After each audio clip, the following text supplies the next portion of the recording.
Welcome to the first ever Gujarati IT education YouTube channel Mentorize. Here you can start your IT journey in your own language Gujarati. So hello મિત્રો, આ છે episode number 3 જેમાં આપણે જોવાના છીએ schema અને સબ schema. Schema શું હોય છે, કઈ રીતે વર્ક કરે છે અને સબ સ્કીમા શું હોય છે અને એ કઈ રીતે વર્ક કરે છે બધું ડિટેલમાં જોવાના છે. અને જો તમે પ્રીવિયસ એપિસોડ્સ નથી જોયા તો કોઈ વાંધો નહીં, નીચે ડિસ્ક્રિપ્શનમાં આપણે પ્લેલિસ્ટની લિંક આપી જ છે જેમાં બધા પ્રીવિયસ એપિસોડ છે, તો એ એકવાર જરૂરથી ચેકઆઉટ કરી લેજો. અને વિડીયો સ્ટાર્ટ કરતા પહેલા વિડીયોને લાઈક કરો, ચેનલને સબસ્ક્રાઇબ કરો અને આ વિડીયોને તમારા બધા મિત્રો સુધી શેર કરો જેથી તેમને પણ આ વિડીયો હેલ્પફુલ થઈ રહે. તો ચાલો વિડીયો સ્ટાર્ટ કરીએ. તો વિડીયો સ્ટાર્ટ કરતા પહેલા હું તમને ટૂંકમાં કહી દઉં કે સ્કીમા અને સબ સ્કીમા શું છે. સો સ્કીમા એટલે કે 1 BHK નો રૂમ, મતલબમાં મકાન, અને એની અંદર સબ સ્કીમા એટલે કે એક બેડરૂમ. તો સ્કીમા એટલે મકાન, સબ સ્કીમા એટલે બેડરૂમ. હવે એ વસ્તુ આપણે ડિટેલમાં જોઈએ થોડાક. પેલું છે સ્કીમા. સ્કીમા એ ડેટાબેઝની લોજિકલ સ્ટ્રક્ચર અથવા બ્લુપ્રિન્ટ છે. હવે તમે નવું મકાન લેવા ગયા હોય તો બિલ્ડર તમને હું પેલા બ્લુપ્રિન્ટ બતાવશે કે ભાઈ આ રીતનું મકાન છે, અહીંથી એન્ટ્રન્સ છે, ત્યાંથી ડાયરેક્ટ લિવિંગ રૂમ છે, ત્યારબાદ જોવા જાવ તો કિચન છે, સામેની સાઈડ એક બેડરૂમ છે અને વોશરૂમ આ બાજુ છે. તો આટલી બ્લુ પ્રિન્ટ આપી એને કહેવાય સ્કીમા, કે ભાઈ આવી રીતનું મકાન બનાવવું છે. તો સ્કીમા એ એક બ્લુ પ્રિન્ટ છે.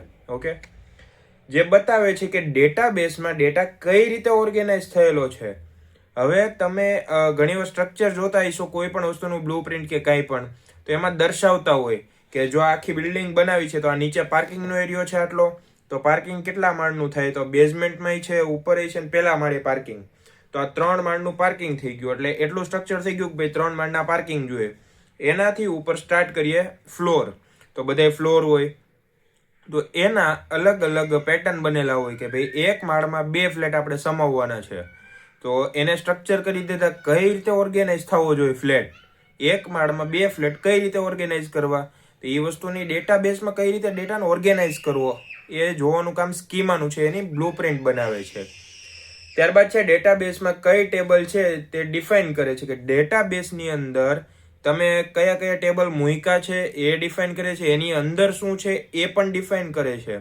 મતલબમાં કે આ જે ટેબલ છે આ ડિફાઇન કરે છે કે ભાઈ આ વસ્તુનું ટેબલ છે. હવે તમે બિલ્ડિંગ બનાવો તો તમારી પાસે આખી ચેકલિસ્ટ હોય કે સિમેન્ટ જોઈએ છે મારે, રેતી કપચી જે પણ જોતું હોય તો એની તમે આખી એક લિસ્ટ બનાવો, પછી ચેક કરો કે ભાઈ આ વસ્તુ આવી ગઈ, આ વસ્તુ આવી ગઈ, એક ટેબલ તમે બનાવી લીધું. એ ટેબલ આખું હતું મટીરિયલનું. બીજું તમે જોયું સ્ટાઇલ્સ, કે દિવાલ ઉપર આપણે જે સ્ટાઇલ્સ ચોંટાડીએ તો સ્ટાઇલ્સનું તમે એક લિસ્ટ બનાવ્યું, ભાઈ આટલા ટાઈપની અને આટલા કલરની મારે સ્ટાઇલ જોતી, એનું એક ટેબલ બનાવ્યું. એ સેપરેશન કરે છે કે ભાઈ આ વસ્તુ માલ મટીરિયલનું છે, બીજું ટેબલ છે એ સ્ટાઇલ્સનું છે. તો એ રીતે ટેબલને ડિફાઇન કરે છે. ટેબલમાં કયા ફિલ્ડ્સ હશે તે બતાવે છે. હવે આ વસ્તુ આપણે પ્રીવિયસ વિડીયોમાં આનું એક્ઝામ્પલ જોયું કે એક સ્ટુડન્ટ્સનું જે ટેબલ હોય છે જેની અંદર એનો રોલ નંબર હોય, એનું નામ હોય, એનું માર્ક્સ હોય અને બીજું કહી શકાય કે મોબાઈલ નંબર હોય. તો આ રીતની કોલમો બનાવે છે કે ટેબલની અંદર આટલી આટલી કોલમો હોવી જોઈએ, તો એ નક્કી કરે છે. પછી છે ડેટા ટાઈપ અને રિલેશનશિપ ડિફાઇન કરે છે. હવે ડેટા ટાઈપ છે તો નંબર્સ લેવા છે તો ઇન્ટીજર, ફ્લોટ, ડબલ. નામ લેવું છે આલ્ફાબેટમાં તો કેરેક્ટર, તો એ વસ્તુ ડિફાઇન કરી દે. અને ત્યારબાદ શું કીધું, રિલેશનશિપ ડિફાઇન કરે છે કે રિલેશનશિપ છે, રોલ નંબર છે, એ કોની સાથે ડિફાઇન થશે, સ્કૂલ સાથે કે સ્ટુડન્ટના નામ સાથે. સ્ટુડન્ટના નામ સાથે થાય તો એ વસ્તુ એમ ડિફાઇન કરે છે કે ભાઈ આ ઇન્ટીજર છે જે રોલ નંબર છે એ કોની સાથે ડિફાઇન થવું જોઈએ, તો કેરેક્ટરમાં જે આપણે સ્કૂલના સ્ટુડન્ટનું નામ લખ્યું છે, સ્કૂલનું નામ નહીં, સ્કૂલના સ્ટુડન્ટનું નામ, તો સ્ટુડન્ટ સાથે એનો રોલ નંબર અટેચ થઈ ગયો. તો એ રિલેશનશિપ એને ડિફાઇન કર્યું કે ભાઈ રોલ નંબર તો સ્ટુડન્ટ સાથે. પછી એમ કીધું કે ભાઈ ટ્રસ્ટીનો ફોન નંબર, તો ટ્રસ્ટીનો ફોન નંબર લખ્યો છે અહીંયા ટ્રસ્ટી અને અહીંયા સ્ટુડન્ટ છે, કોની એરે જોઈન્ટ કરે, કોની એરે રિલેશન કરે. ટ્રસ્ટીનો મોબાઈલ નંબર ટ્રસ્ટી એરે જ જાય ને, સ્ટુડન્ટ એરે નો જોઈન્ટ થાય. તો એ રીતનું રિલેશન બિલ્ડ કરે. ત્યારબાદ છે સ્કીમા ડેટાબેઝ ડિઝાઇનનું ઓવરઓલ વ્યૂ આપે છે. જેમ મેં કીધું કે આ બ્લુપ્રિન્ટ છે, બ્લુપ્રિન્ટ હોય સો બ્લુપ્રિન્ટમાં હું બતાવે તમને કે ભાઈ અહીંથી આવવાનો રસ્તો છે, અહીંથી લિવિંગ રૂમ છે આખો, જ્યાં છોકરાઓ આખો દી ટીવી જોવાના, ત્યાંથી આગળ જાઓ એટલે રસોડું હોય, રસોડુંમાં આખો દી બેઠીને તમારી ઘરવાળી કંઈક ને કંઈક કાયતરા કરશે, એટલે કે એવું. અને ત્યારબાદ છે બેડરૂમ આખો દી પડ્યું રહેવાનું ઘરે ને ઘરે. તો એ રીતનું બતાવે કે આટલું લિવિંગ રૂમ છે, આટલું રસોડું છે, આ બેડરૂમ છે. તો એ બ્લુ પ્રિન્ટ એને બનાવી દીધી. સો એમ જ સ્કીમા ડેટાબેઝનું ડિઝાઇન કરે છે કે ડેટાબેઝ કેવો દેખાશે, એમાં શું શું આવશે, કઈ ટાઈપની ડિટેલ આવશે, કેવા સ્ટેન્ડર્ડ સેટ થશે.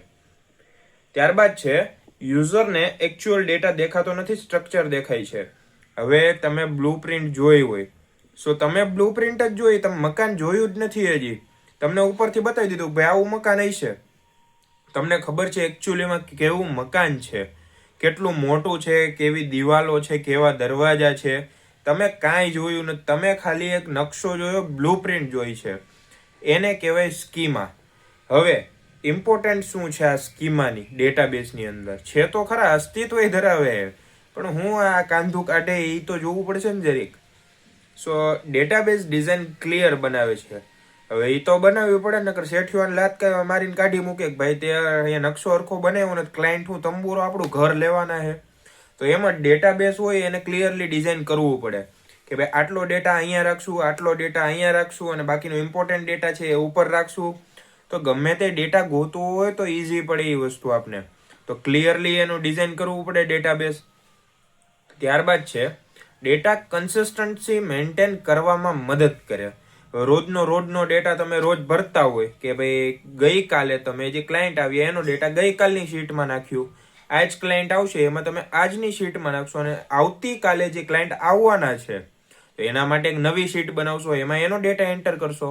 તો એક કન્સિસ્ટન્સી મેન્ટેન થાય છે કે ભાઈ આ અમુક પાર્ટ એવો હોય કે ભાઈ આ વસ્તુનો ડેટા આપણે સેપરેટ રાખવો છે, અલગ રાખવો છે, તો એ વસ્તુ અલગ રાખશું. પછી જનરલ ડેટા છે તો તે બધાનો ડેટા એક લિસ્ટમાં, અને બીજો એવો ડેટા છે કે ભાઈ પેમેન્ટ પેન્ડિંગ છે તો એવો ડેટા આપણે અલગ રાખીએ. તો એ કન્સિસ્ટન્સી મેન્ટેન કરે છે. ત્યારબાદ છે ડેટાબેઝ અન્ડરસ્ટેન્ડ કરવું ઇઝી બને છે.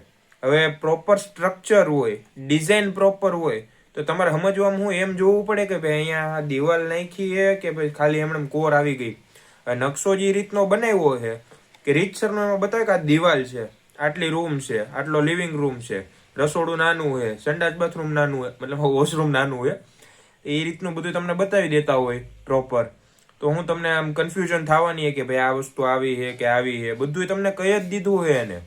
તો એ રીતે એ ડેટાબેઝ એવો ડિઝાઇન કરે છે કે અન્ડરસ્ટેન્ડ થાય, તમને સમજણ પડે આમાં.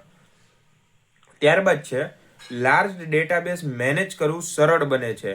હવે જેમ મેં તમને કીધું કે આખું કન્સિસ્ટન્સી રાખે, પાર્ટ્સ પાડી દે એની અંદર, કે ડેટાબેઝનો અમુક એરિયા સેપરેટ કરી નાખે કે ભાઈ આજનો ડેટા આપણે એડ કરવો છે તો આટલો ભાગ આપણો આજનો, ગઈકાલનો ડેટા હતો તો એ ઉપરના ભાગમાં છે, નવો ડેટા આવશે તો હજી નીચે આવશે, એ મેન્ટેન કરી દીધું.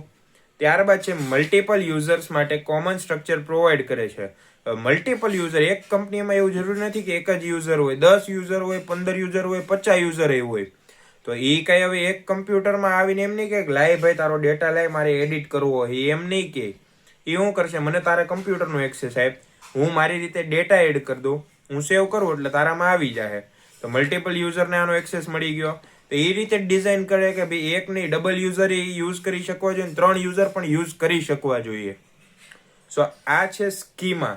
અને નીચે આપ્યું છે એક્ઝામ્પલ કે સ્ટુડન્ટનું ટેબલ હોય અને એની અંદર રોલ નંબર, નેમ અને માર્ક્સ, કે ભાઈ એક સેપરેટ ટેબલ જ છે કે જે સ્ટુડન્ટનું છે. તો સ્ટુડન્ટમાં શું શું આવશે, એનું નામ આવશે, માર્ક્સ આવશે, રોલ નંબર આવશે. તો એ સ્કીમા થઈ ગયું કે મેન વસ્તુ જ સ્ટુડન્ટ છે તો સ્ટુડન્ટનું શું આવે એમાં, એ થઈ ગયું બરાબર. અને બીજું એક્ઝામ્પલ એ તો કોર્સ ટેબલ. હવે એક કોર્સનું આખું તમને ચાર્ટ જ આપી દીધું હોય કે ભાઈ આટલા કોર્સ છે, એમાં તમારે કયો કોર્સ કરવો એ તમે આમાં જોઈ લો ટેબલમાં. તો હવે એમાં હોય કોર્સની આઈડી, કોર્સનું નામ, કે કયા નંબરનો કોર્સ તમારે કરવો છે, શું નામ છે એ કોર્સનું, કેટલી ફી છે, બધું બતાવશે. તો એને કહેવાય સ્કીમા, એટલે કે બ્લુ પ્રિન્ટ અને નકશો એમાં કહી શકાય જો કેવો હોય તો. ત્યારબાદ હવે જોઈએ આપણે સબ સ્કીમા.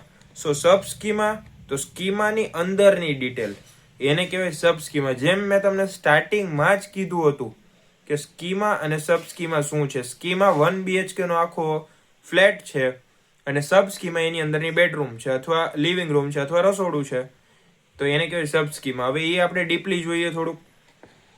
સબ સ્કીમા એ સ્કીમાનો ભાગ છે જેમાં યુઝરને જરૂરી એટલો જ ડેટા વ્યૂ આપવામાં આવે છે. હવે તમે રીલ જોતા હો તો તમને હું કઈ આખું એપાર્ટમેન્ટ બતાવશે રીલમાં, એ હું બતાવવાના કે ભાઈ આ 1 BHK નો રૂમ છે, એ હું તમને બતાવું.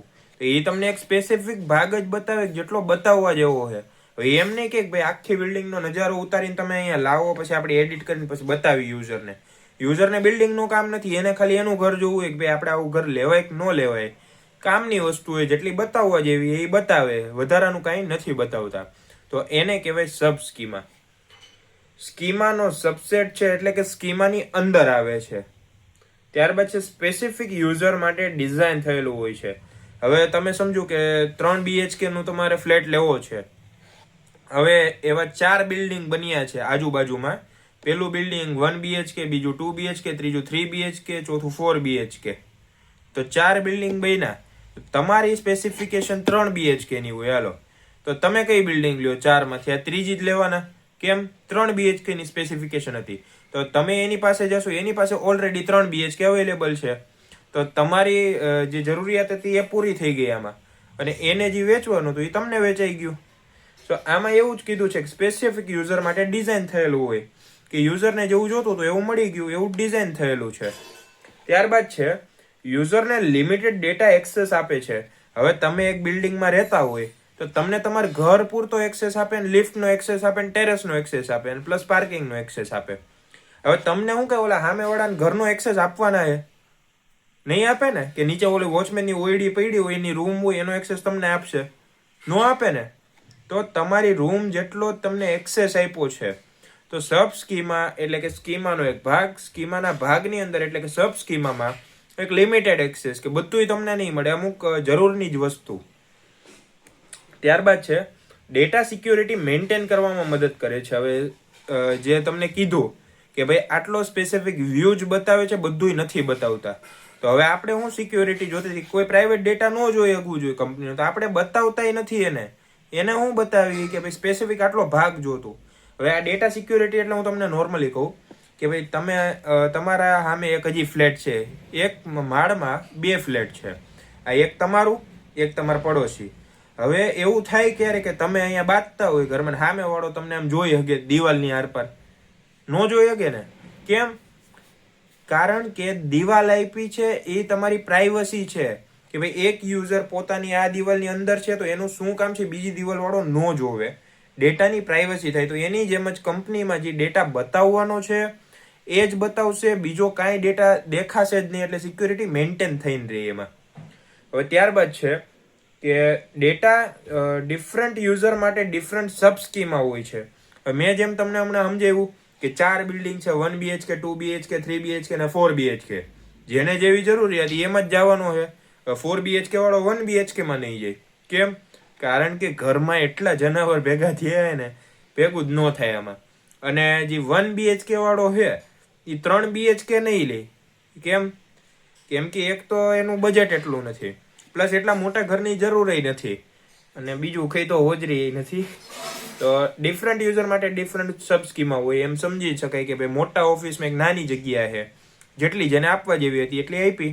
હવે કઈ ડેટા એન્ટ્રી વાળાને તમે સુપરવાઇઝરની જગ્યા ન આપો, અને CEO ને કે મેનેજરની ખુરશી એ ન બેહાડી દો તમે, અને ઓલો પોતું મારતો એને કે તમે સેટ ન બનાવી શકો.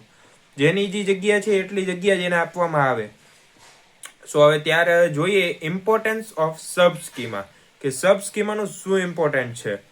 સો યુઝરને જરૂરી ડેટા જ દેખાય. જેમ મેં કીધું કે હમણાં જેટલો આપણે ડેટા કંપનીને બતાવવો હોય યુઝરને એટલો જ બતાવી શકે, વધારે નહીં ને ઓછોય નહીં. જેટલો ડેટા બતાવવાનો એટલો સિલેક્ટ કરીને બતાવી દો યુઝરને.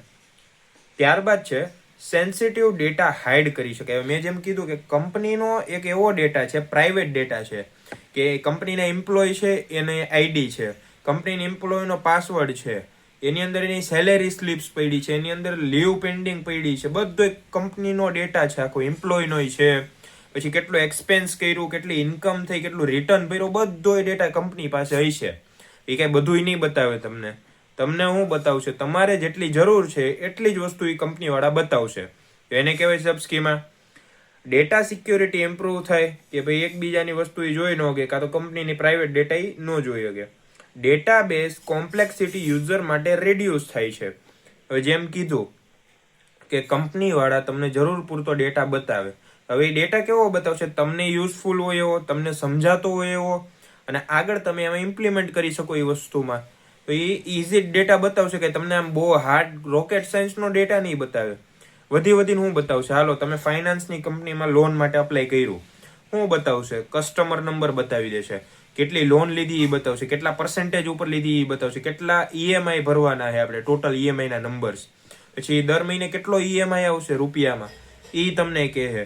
અથવા તો તમારી પાસે જો અત્યારે ઉપલબ્ધ નથી કઈ વ્યવસ્થા તો તમે ઇન્સ્ટોલમેન્ટમાં કઈ રીતે ભરી શકો કે ભાઈ એક હાઈરે નથી ભરવાનું આગળ તો ઇન્સ્ટોલમેન્ટમાં ભરો. તો એટલા તમને પાર્ટ પાડીને આપે, એટલું ઇઝી કરીને તમને સમજાવે ને એ રીતનો જ ભાગ પાડે એ ડેટાબેઝમાં. સો ત્યારબાદ છે રોલ બેઝડ એક્સેસ પોસિબલ બને છે. હવે મેં જેમ કીધું કે કંપની પોતાનો ડેટા તો હાઈડ જ રાખે, પણ કંપનીની અંદર જે એના એમ્પ્લોય છે કે ભાઈ એની અંદર જ કામ કરે છે, તો જરૂરી નથી કે ઓલો ડેટા એન્ટ્રી વાળો હોય ને સીઈઓ ના લેવલનો ડેટા દેખાય આમાં. ભલે એક જ કંપની છે, ડેટા એન્ટ્રી વાળાને એનો જ ભાગ દેખાશે, કસ્ટમરની લિસ્ટ જ બતાવશે. સેલ્સ વાળા છે તો એને લીડ્સની આખી લિસ્ટ બતાવશે. મેનેજર છે તો એને પોતાના એમ્પ્લોયની લિસ્ટ બતાવશે. એચઆર છે તો એને એમ્પ્લોયની લિસ્ટ બતાવશે, એમ્પ્લોયનું પ્રેઝન્સ એબસેન્ટ બતાવશે, પછી એના કંઈક બીજા વર્ક પેન્ડિંગ હોય કે જે સીઈઓ તરફથી આવેલા હોય એ બતાવશે. પછી સીઈઓ છે તો સીઈઓ કંપનીની ઓવરઓલ ડિટેલને એક્સેસ કરી શકે છે. તો આવી રીતે અલગ અલગ ડેટાના ભાગ પડી જાય કે ભાઈ આને આટલું બતાવો, આને આટલું બતાવો ને આને આટલું બતાવો, એમ ભાગ પાડી દીધા. હવે ત્યારબાદ છે કે ટીચરનું ટેબલ છે, એની અંદર સ્ટુડન્ટનું ટેબલ છે. કેમ? ટીચર મેન છે, એની અંદર સ્ટુડન્ટ આવે ને એના નામ આવે છે. હવે સમજ્યા? ઓલું સ્ટુડન્ટ હતું ને એના જ રોલ નંબર ને નામ આવતું, પણ આમાં ટીચર આવે અને એની નીચે સ્ટુડન્ટની ડિટેલ. તો મેન ક્લાસ ટીચર, એની અંદર સબ સ્કીમા એટલે કે ટીચર સ્કીમા, અંદર સબ સ્કીમા એ સ્ટુડન્ટ ને સ્ટુડન્ટ ની ડિટેલ છે અહીંયા. હવે સમજાણું કે નહીં? આ બસ તો. અને બીજું છે એકાઉન્ટન્ટ, તો ફીઝ ડિટેલ્સ ઓનલી, કે અકાઉન્ટન્ટ છે, કામ અકાઉન્ટિંગનું જ છે, પણ એ હવે શું કરે, ફીનું કામ કરે હારે, એની અંડરમાં એવું કામ, તો એ થઈ ગયું સબ સ્કીમા. હું તમને એક ઈઝી રીતે સમજાવું છું. જુઓ, ઓકે, સો આ એક ઘર છે, બરાબર? આને આપણે શું કહેશું? તો સ્કીમા.